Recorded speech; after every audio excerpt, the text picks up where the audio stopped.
Hello everyone. तो बहुत बहुत स्वागत है आपका एएसएपी कैम टाइम में। अभी के समय में कंपटीशन एग्ज़ाम्स एक बहुत ही ज़रूरी चीज़ हो गए हैं। अगर आपको ज़िंदगी में आगे कुछ भी करना है तो आपको कंपटीशन एग्ज़ाम पास करना ही पड़ेगा, और वो कंपटीशन एग्ज़ाम में मल्टीपल चॉइस क्वेश्चंस होते ही होते हैं बच्चों। तो मैं आज आपके सामने ये सेशन लेकर आया हूँ जिसमें आप लोग कंपटीशन एग्ज़ाम के एमसीक्यू को ना सिर्फ अटेम्प्ट करना बल्कि एस करना सीखेंगे, और कैसे उससे बेस्ट मार्क्स लाए जा सकते हैं इस चीज़ को सीखेंगे। तो चलिए शुरू करते हैं आज का सेशन बिना किसी देरी के। तो बच्चों, एक कोट है कि life is just like a multiple choice test where options confuse you, not the question itself. तो ये आपको नेचर बता रहा है एमसीक्यू का कि एमसीक्यू में क्या होता है कि जो ऑप्शंस होते हैं वो आपको ज़्यादा कंफ्यूज करते हैं क्वेश्चन के मुकाबले, और हमारी ज़िंदगी भी ऐसी ही होती है। तो चलिए देखते हैं कैसे हम लोग इस दुविधा से पार पा सकते हैं और कैसे अपने क्वेश्चंस को अटेम्प्ट कर सकते हैं। तो ये शुरू करने से पहले बच्चा, मैं आप लोगों के सामने एक क्वेश्चन पूछना चाहूँगा कि who is the father of multiple choice test. तो ये क्वेश्चन का आंसर आप मुझे कमेंट में करेंगे, ठीक है। ऑप्शंस आपके सामने हैं। तो जैसा कि हम जानते हैं, प्रोबेबिलिस्टिकली देयर इज़ 25% चांस कि आप एक 4 ऑप्शन वाले एमसीक्यू को करेक्ट आंसर देंगे। पर अगर आप क्वेश्चन को ध्यान से पढ़ते हैं तो आप इस प्रोबेबिलिटी को बड़े आराम से काफ़ी बढ़ा सकते हैं। तो चलिए उन टेक्निक्स पे ध्यान देते हैं जो हमारी ये प्रोबेबिलिटी को बढ़ाएगा। तो जो पहली टेक्निक है वो कहलाती है टाइम मैनेजमेंट। तो बच्चों, मैं मानता हूँ कि आपका एक एग्ज़ाम है वो लगभग 3 घंटे का होता है। तो 3 घंटे के एग्ज़ाम को हमें 3 हिस्सों में बांटना है। तो जो पहला हिस्सा है वो होगा 20 to 30 मिनट्स का, जहाँ पे हमें पूरा का पूरा पेपर थॉरली पढ़ना है। और जब हम उस पूरे पेपर को थॉरली पढ़ेंगे तो कुछ ऐसे क्वेश्चंस होंगे जो देखते ही टिक हो जाएंगे, जो हमें पक्का श्योर है कि वो हमें आता ही आता है। तो हम लोग क्या करेंगे, जनरली वो क्वेश्चन 10 या 10 से थोड़े से ज़्यादा होते हैं।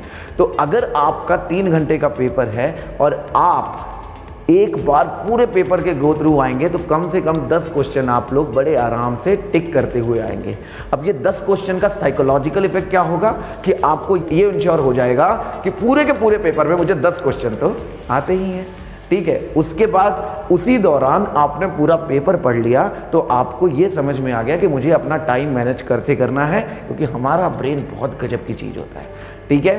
तो दूसरा हिस्सा जो आपका बनेगा वो बनेगा 1 hour 50 minutes या 2 hours का।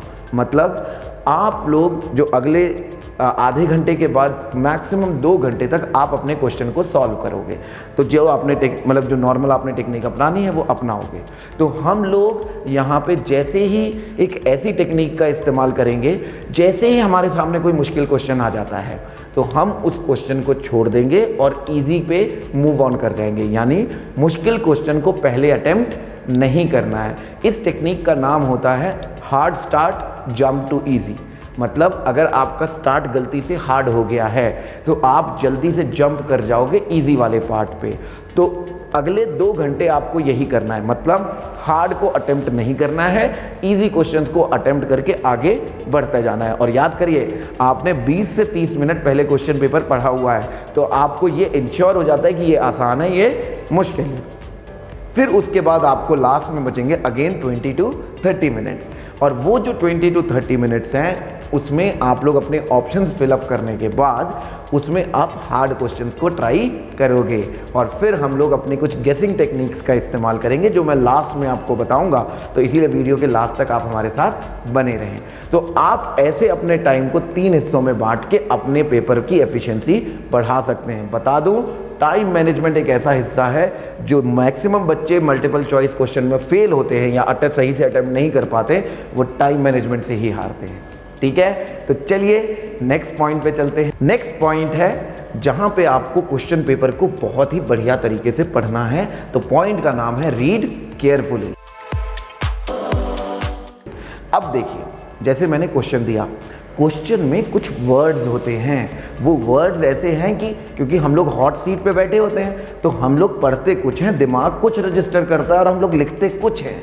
ठीक है। तो हॉट सीट का असर बहुत ही खतरनाक होता है। तो उस दौरान आपको क्या करना है, क्वेश्चन को बहुत ही बढ़िया तरीके से समझना है। तो मैं आपको कुछ वर्ड्स बता रहा हूं जो आपकी स्क्रीन पे भी आ रहे हैं। तो उन वर्ड्स, जैसे ही आपको वो वर्ड्स मिले, उसको अगर आप लोग कंप्यूटर बेस्ड टेस्ट दे रहे हैं तो उसको अपनी कॉपी पे लिख लेना, तभी ऑप्शन पढ़ने स्टार्ट करने हैं। वरना अगर आप लोग ऑन पेपर यानी ऑफलाइन दे रहे हो तो उसको सर्कल कर लीजिएगा ऑप्शन पढ़ने से पहले। वो वर्ड्स हैं करेक्ट, नॉट करेक्ट, इनकरेक्ट। वहाँ पे होता क्या है, वहाँ लिखा होता है नॉट करेक्ट, दिमाग आंसर बता रहा होता है करेक्ट का। तो आप बात समझिएगा, इसीलिए आप अपनी कॉपी पे लिख लेंगे या रफ पेज पे लिख लेंगे या फिर उसी पेपर पे सर्कल कर देंगे। ठीक है। क्वेश्चन के ऑप्शंस पे जाने से पहले correct, incorrect, not correct, true, false, stable, unstable, aromatic, anti aromatic, यानी ये जो विरोधाभास वाले जो शब्द होते हैं जिनके आगे नॉट लग सकता है, नहीं भी लग सकता है, ठीक है, उनको आप बिल्कुल सर्कल करिए या फिर आंसर लिखने से पहले जरूर अपनी कॉपी पे लिख लीजिए। ये आपका क्वेश्चन, मैं बता रहा हूँ, देखने में ये बात बहुत छोटी लगती है पर ये आपकी एफिशिएंसी और अच्छी करेगी और ये इंश्योर करेगी कि आपका आता हुआ क्वेश्चन गलत ना हो। ठीक है। तो ये क्योंकि वो बाद में वो गलती हमें गलती नहीं पाप लगता है, तो ये पाप करने से बचना हो तो आप लोग ये टेक्निक जरूर अपनाइएगा। रीड केयरफुली में एक बात और भी आती है, कभी भी झट से क्वेश्चन पढ़ के पहले ऑप्शन पे जंप नहीं करना है। क्यों नहीं करना है, रीज़न मैं बाद में बताऊंगा। पहले एक बात बता दे रहा हूँ, इसको अपनी गांठ बांध लीजिए और ज़िंदगी में जब भी पेपर देने जाइए इसको ज़रूर अपनाइएगा। इसमें आपको क्या करना है, पेपर में क्वेश्चन कितना भी आसान हो, कितना भी मुश्किल हो, इससे कोई फ़र्क नहीं पड़ता है। हमें पूरे 100% कॉन्शियसनेस से वो क्वेश्चन पढ़ना है। दोबारा से बता देता हूँ, पेपर में क्वेश्चन कितना भी आसान हो, कितना भी मुश्किल हो, अपना 100% दे के उस क्वेश्चन पेपर को पढ़िए, वरना आप गलती जरूर करेंगे। और कभी भी पहला ऑप्शन देखते ही टिक करके अगले क्वेश्चन पे नहीं चले जाना है, चारों ऑप्शन देखने हैं। ऐसा इसलिए क्योंकि नीचे ऑल ऑफ द अबव या बोथ आंसर भी हो सकता है। ऐसा हो सकता है आपने ए आंसर टिक कर दिया और नीचे बोथ आंसर है कि बोथ ए एंड बी, या फिर ऑल ऑफ द अबव भी आंसर है, तो वो भी आंसर हो सकता है। तो ये छोटी मोटी गलतियां हैं और आपके ये आए मार्क्स ले जाते हैं। ठीक है। तो चलिए अब मूव करते हैं अपने तीसरे पॉइंट पे। तो जब भी कभी आप MCQ क्वेश्चन में हैं और तो उस दौरान आपको यूज़ क्लूज़ का इस्तेमाल करना है।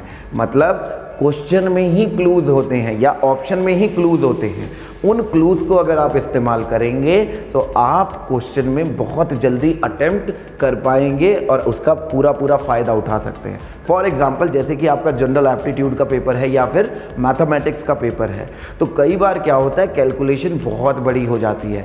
तो जब वो बड़ी कैलकुलेशन होती है तो सबसे कई बार आसान तरीका होता है कि उस इक्वेशन में नीचे के ऑप्शन ही पुट करके आंसर निकाल लिया जाए, तो हमें लंबी कैलकुलेशन नहीं करनी पड़ती और ऑप्शन से ही हमारे आंसर आ जाते हैं। ठीक है। कई बार ऐसा भी होता है कि जैसे आप फिजिकल केमिस्ट्री या फिर फिजिक्स के क्वेश्चंस कर रहे हो तो यूनिट्स और डायमेंशंस का इस्तेमाल हो जाता है। मान लीजिए आपसे मैथ्स पूछा है या कोई भी ऐसा टॉपिक पूछा है जहाँ पे डायमेंशन इस्तेमाल हो रही हैं, आपसे एरिया पूछा गया है, नीचे आंसर सेंटीमीटर में है या सेंटीमीटर क्यूब में है, तो सबसे पहले उस ऑप्शन को कैंसिल कर दीजिए, क्योंकि यूनिट और डायमेंशन तो ये बोल रही है, एरिया का answer centimetre square, metre square, इन्हीं सब में होना चाहिए, है ना। और उसके बाद ऐसा भी है फिजिकल केमिस्ट्री में जो सबसे आसान तरीका माना जाता है कि अगर क्वेश्चन में अलग अलग तरह की डायमेंशंस दी गई हों तो आप लोग सभी डायमेंशंस को SI यूनिट की फॉर्म में पुटअप कर लीजिए, क्वेश्चन इक्वेशन में पुट करिए और आपका आंसर भी SI यूनिट में आएगा। तो ऐसी ही कुछ क्लूज का इस्तेमाल करके आप अपने MCQ को अटेम्प्ट कर सकते हैं। चौथा पॉइंट है context based learning. Context based learning का मतलब ये होता है कि जब हम क्वेश्चन पढ़ते हैं तो क्वेश्चन पढ़ के क्या दिमाग में आता है, अरे यार ये पढ़ा तो था कहीं पर भूल गया, है ना, अरे पढ़ा तो था यार ध्यान नहीं आ रहा है। ऐसा ही होता है कि नहीं होता है। तो उस दौरान पैनिक नहीं करना है, ना ही अपने आप को क्वेश्चन छोड़ के भाग जाना है। सबसे पहले आसान क्वेश्चन को अटेम्प्ट कर लीजिए, आसान क्वेश्चन को अटेम्प्ट करने के बाद वो समय बच गया, अब उस क्वेश्चन पे समय बिताना है। तो समय कैसे बिताना है, इसे बोलते हैं कॉन्टेक्स्ट बेस्ड लर्निंग। तो ये मत याद करिए कि क्या पढ़ा था, याद करिए कहाँ पढ़ा था, किससे पढ़ा था। मतलब जब आप उस टॉपिक को पढ़ रहे थे, क्या आप अपने हॉस्टल में थे, हॉस्टल में थे तो किस कुर्सी पे थे, किस कुर्सी पे थे तो अरे वो डेस्क में पढ़ रहे थे तो कौन सा पेज था, अरे पेज के इस कोने में लिखा था, कोने से लिख के अरे यही तो था, ऐसे ही याद आता है।